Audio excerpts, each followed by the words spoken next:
મોટું ઘર ચાલો આપણે જાય. મારું ભાઈનું ઘર વાકડને અમારું ભાઈનું ઘર આવી ગયું તમને બતાવ્યું. રામ રામ રામ કેમ આવું? અમારો ભાઈનો છોકરા છે એ પોપાનો થઈ ગયો છે. અમારી બાપુની છોકરી છે એને બોલ નાકમાં આંગળા નાખશે.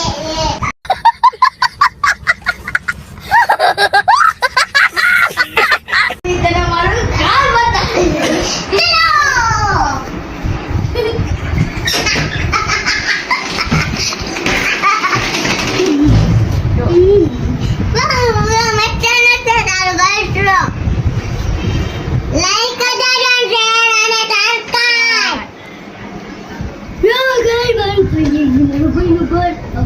Like,